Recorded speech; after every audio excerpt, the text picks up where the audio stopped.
एवढा ॲटिट्यूड चांगला नाही. अरे सकाळी सकाळी काय बाडीशी भांडून आला का काय? अरे बिझनेस करायची लायकी नाही रे तुझी. सर मला असं वाटतं की नको त्या गोष्टींचा राग नको त्या गोष्टींवरती काढला ना तर त्याचे परिणाम वाईट होऊ शकतात. पण काही गोष्टींचा त्रास तुम्हाला होतो, त्या गोष्टी जर तुम्ही वेळीच डोक्यातून बाहेर काढल्यात तर बरं होईल असं मला वाटतं.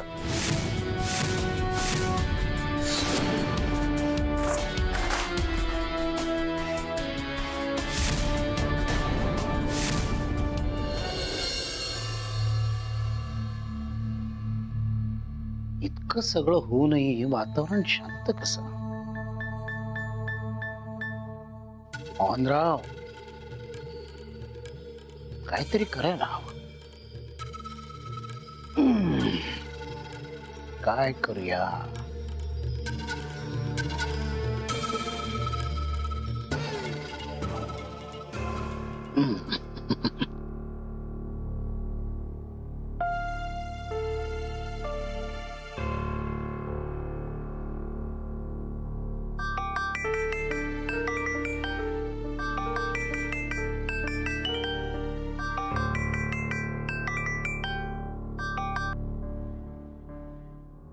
बोला मोहनराव. नमस्कार नमस्कार कर्नल साहेब. नमस्कार मोहनराव. काय म्हणताय? तब्येत कशी आहे तुमची आता? मी व्यवस्थित आहे. तुम्ही कसे आहात? आमचं काय चाललंय हो. आणि घरातले सगळे कसे आहेत? ते ठीकच आहेत. बरं मला सांगा, आज आठवण कशी काढली माझी? काही नाही हो, बरेच दिवसात आपलं काही बोलणं झालं नाही. म्हटलं तुमच्या तब्येतीची चौकशी करूया. बरं केलं. बोला. आता मनवा देखील घरी आले म्हटल्यावर तुमची तब्येत जरा लवकर सुधारत असेल ना? अगदी खरं बोलला तू. खूप बरं वाटतंय. मनवाशी बोलणं वगैरे झालं असेल ना तुमचं?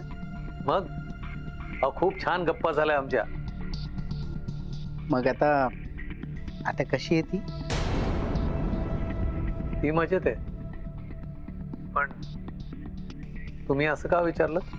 काही नाही हो, जरा काळजी वाटली म्हणून विचारलं. मोहनराव, मी नाही समजलो. काय म्हणायचंय तुम्हाला? म्हणजे कालच्या प्रसंगातून आता सावरली असेल ना? कालचा प्रसंग? काय झालं काल? अरे बापरे, म्हणजे तुम्हाला काहीच माहित नाही की काय? नाही. सांगा ना, काय झालं? राहू दे मग. नाही काही नाही जाऊ दे. मोहनराव, सांगा मला काय झालं ते. अहो नको. मोहनराव प्लीज सांगा, काल काय झालं? आता तुम्ही एवढा फोर्सच करताय तर सांगतो. बोला. कसं आहे कर्नल साहेब, आपल्या वेळची परिस्थिती वेगळी होती हो. पण आजकालची पोरं ऐकत नाहीत कोणाचं. मोहनराव, काय म्हणायचंय तुम्हाला? म्हणजे आता मी तुम्हाला जे सांगणार आहे त्याचं उगीच टेन्शन वगैरे घेऊ नका प्लीज. अहो नाही घेणार मी टेन्शन. सांगा काय झालं. कसं आहे, हल्ली लोकांचे इगो फार मोठे झाले तो, आणि ते नात्यांमध्ये आले ना की नाती उद्ध्वस्त होतात. म्हणजे काल मनवा सगळ्यांसमोर राजवीरचा अपमान करून घर सोडून निघून गेली. काय? हो ना. आणि मला विचाराल तर तिने असा अपमान करून घर सोडायला नको होतं. तुम्हाला भेटायला आले मी, आणि मी आता खूप गप्पा मारणार आहे तुमच्या बरोबर, भरपूर वेळ घालवणार, आणि सगळ्यात महत्त्वाचं म्हणजे मला तुम्हाला एकदम ठणठणीत बरं झालेलं बघायचं. मी आता तुम्हाला सोडून कुठेच जाणार नाही.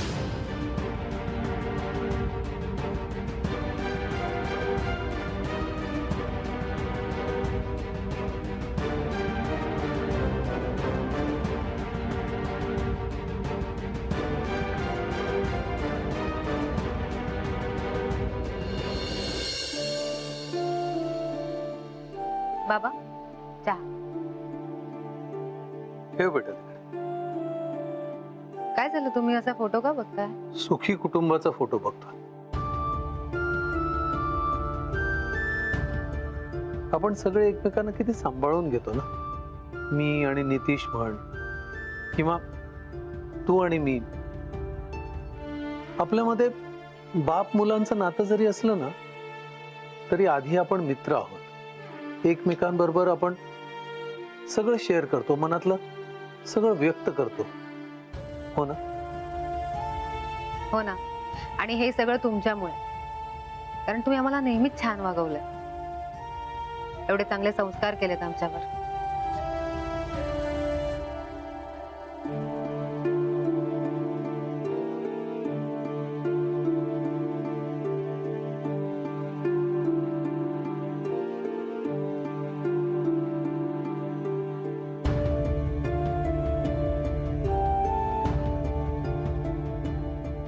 काय झालं बाबा? नाही, काय नाही. तुम्ही खूप अस्वस्थ दिसताय. तुम्हाला बरं वाटत नाहीये का? नाही ग, बरं वाटतंय मला, पण घरात बसून बसून कंटाळा आला. आणि तुझी आई घराच्या बाहेर पाऊल सुद्धा टाकू देत नाही. अहो मग बरोबर आहे ना तिचं. तुम्ही अजून पूर्णपणे बरे झालात का? आणि बाहेर पाऊस बघितला किती आहे? अगं मग मी जातो का? ऐकतो ना सगळं तिचं. हो, सगळं ऐका. बरं आता चहा घ्या, नाहीतर गार होईल. म्हणू, राजवीर कसे आहेत? राजवीर ते छान आहेत. काम कसं चालू आहे त्यांचं? काम पण छान सुरू आहे. बरं तुम्ही चहा घ्या, मी आहे आत. म्हणू,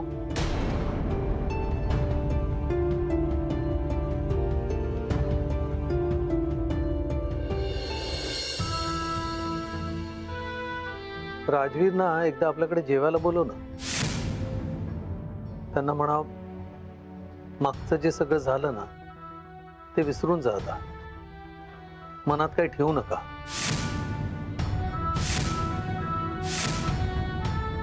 येतील का ते आपल्याकडे?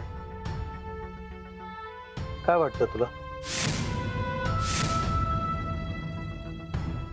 आता मी कसं सांगू बाबा? असं काय करतेस? तू बायको आहेस त्यांची, तुला हे सगळं माहिती असायला हवं. हो बाबा, पण ठीक आहे, काही हरकत नाही, मी बोलेन त्यांच्याशी. चालेल? नाही नको, मी बोलते ना. नक्की? हो नक्की, मी बोलते नंतर. ठीक आहे. मी आहे आत.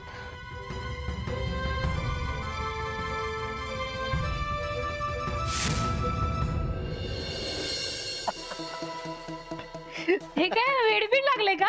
एकटेच काय असताय? वेळ वगैरे नाही, मला आनंद झालाय. आनंद. काय झालं? Good news. आणखी नाही गुड न्यूज? देवा, अशीच कृपा ठेव रे आमच्यावर. अशाच आनंदाच्या बातम्या आम्हाला ऐकू देत रे बाबा. आनंदाची बातमी आणलीच आहे, पण त्या देवाने नाही, मग या तुझ्या पतिदेवाने. बाई, स्वतःला पतिदेव वगैरे म्हणून घेताय, म्हणजे नक्कीच काहीतरी छान बातमी असणार. होच. सांगा ना, सांगा ना. मी कर्नल साहेबांना फोन केला होता. कशाला? कशाला काय?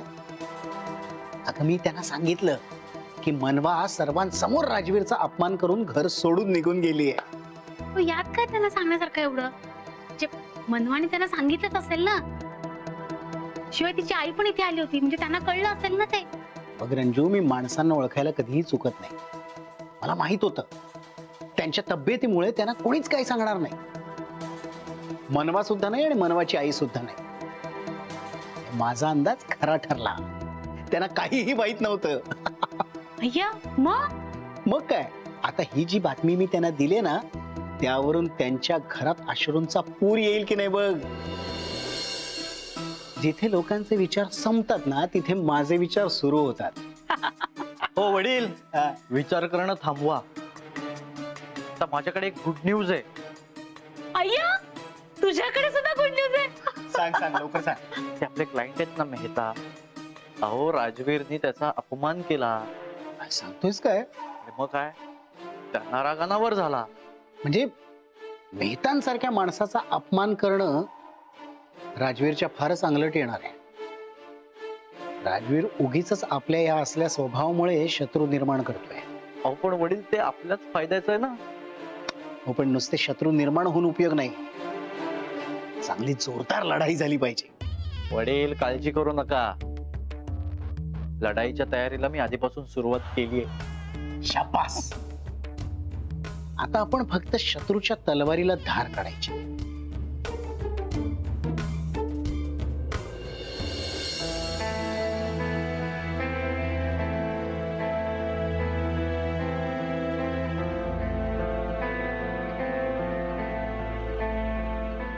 ताई,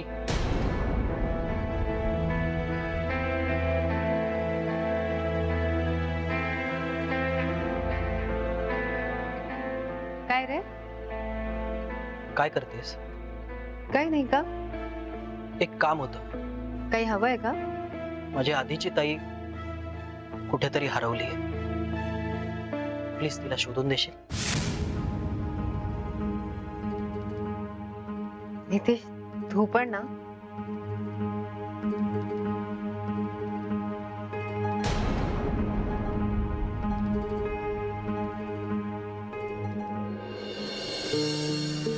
आता ही माझ्या समोर उभी आहे. ती माझी ताई नाहीये.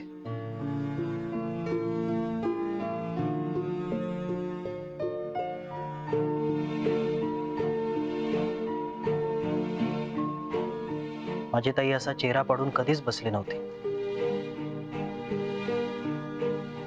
काय झालंय? आल्यापासून बघतोय तू कसल्या तरी टेन्शन मध्येस.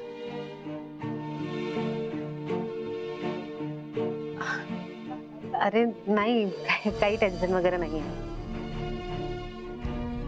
प्लीज माझ्याशी नको खोटं बोलूस. खरं तर तू जे वागलीस त्यामुळे मला तुझा खूप राग आला होता.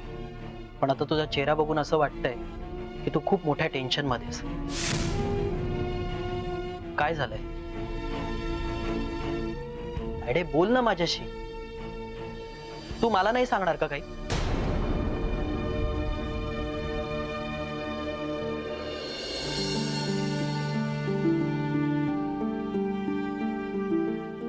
ताई,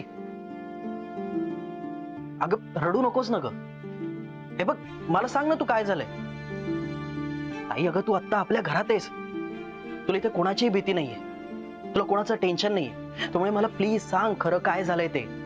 सांग ना.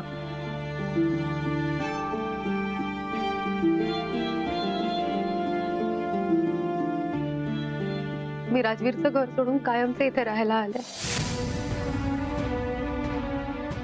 काय तायडे? नितेश, काही गोष्टी आपल्याला नाही आवडत, पण मग समोरच्या माणसासाठी आपण आपल्या मनाविरुद्ध त्या गोष्टी करतो, तडजोड करतो.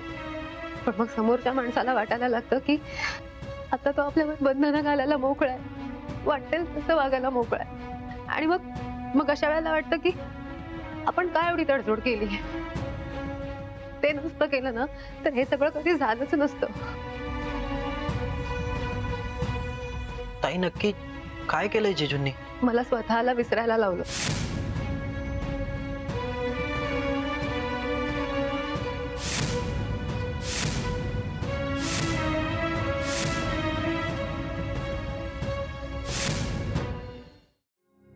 मी नाही राहू शकत त्या घरात.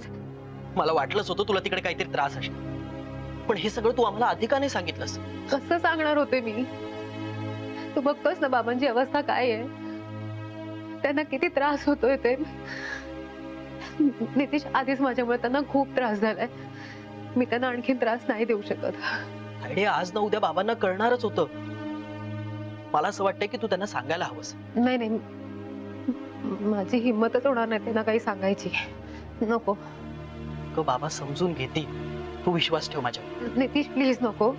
थोडा वेळ जाऊ दे, मग आपण बघूया काय करायचं, पण प्लीज आता नको प्लीज. ठीक आहे.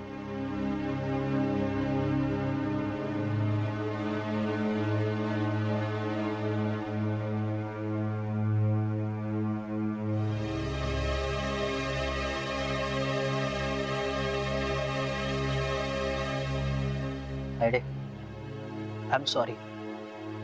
माझा तुझ्याबद्दल गैरसमज झाला होता म्हणून मी रागात तुझे पैसे तुला परत करायला आलो होतो. का केलंस तू असं? मला खरंच खूप वाईट वाटलं होतं. माझ्याकडे दुसरा काहीच ऑप्शन नव्हता. असा कसा ऑप्शन नव्हता नितेश? तर बोलायचं होतं ना माझ्याशी. मी लाख बोललो असतो पण तू बोलली असतीस का माझ्याशी? तू सांगितलं असतंस तुला काय त्रास होतोय ते? नाही ना. जे झालं ते खूप वाईट झालं, पण राजवीर जिजू जसं वागत होते ना त्यामुळे माझा खूप संताप झाला होता. म्हणून मी बऱ्याचशा गोष्टी इग्नोर केल्या. आता यापुढे तू काय ठरवलंयस मला नाही माहित. मी तुला प्रॉमिस करतो यापुढे प्रत्येक क्षणी मी तुझ्या सोबत असेल.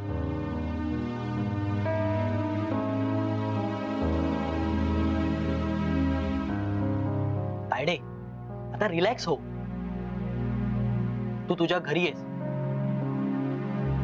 असा चेहरा पाडून नको बसूस, नाही तर तुला माहिती आहे ना बाबांना लगेच कळतं काहीतरी घडलंय.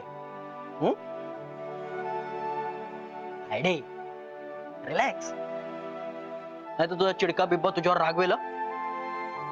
हा.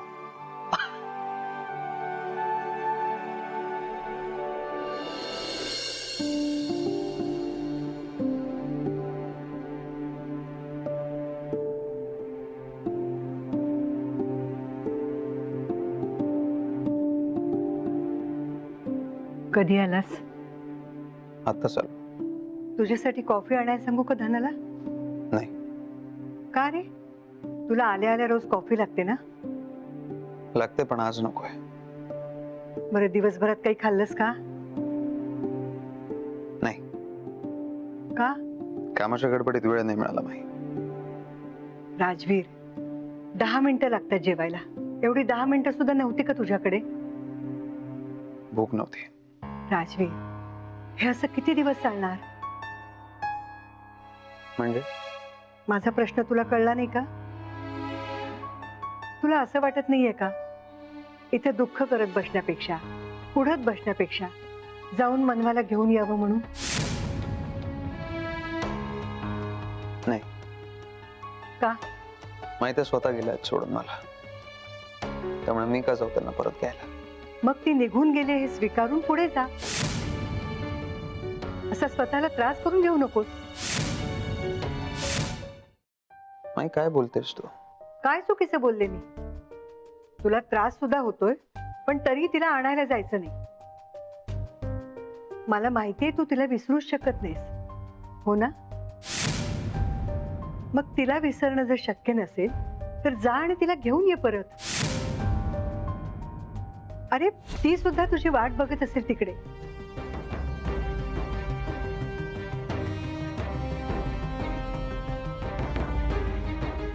राजवीर, हे बघ, एखादी गोष्ट ताणून धरण्यापेक्षा दोघांपैकी एकाने तरी पुढाकार घेऊन वाद मिटवायचा प्रयत्न करायला हवा. माही त्यांना प्रयत्न करू दे, मी का करू? का? तुझं प्रेम नाहीये का तिच्यावर? एखाद्या वेळेस तू माघार घेतल्याने काही कमीपणा येणार नाहीये. माही आपण नको बोलूया यावर. हे बघ राजवीर, लक्षात ठेव, एखादा विषय टाळून त्याचं उत्तर आपल्याला कधीच मिळणार नाही. त्यामुळे वेळ निघून जाण्याआधी ही भांडणं मिटलेली बरी. माही त्या स्वतःहून सोडून गेल्यात मला. इन्सल्ट केला माझा, मला नको नको ते बोलल्या. त्यामुळे आता काही झालं तरी मी नाही जाणार त्यांना आणायला. राजवीर, मनवासाठी काही करायला तयार असणारा राजवीर हे बोलतो यावर विश्वास बसत नाहीये माझा. राजवीर, तू ठरव काय करायचं ते. अरे, वेळ निघून गेली तर खूप पश्चाताप करावा लागेल आणि तो त्रास या त्रासापेक्षा खूप मोठा असेल.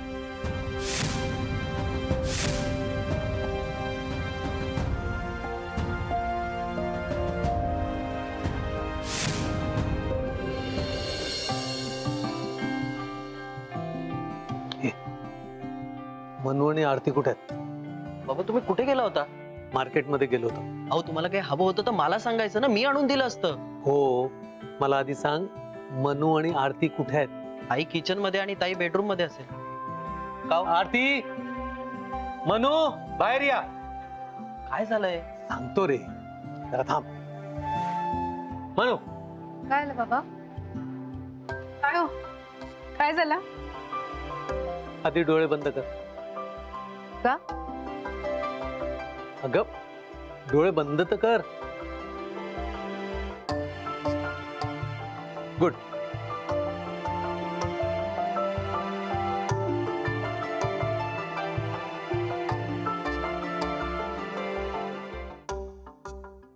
आता उघड.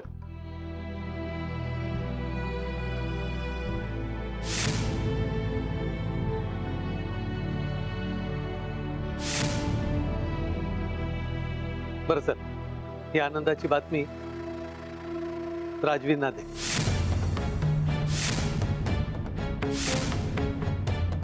पहिला फोन त्यांनाच कर.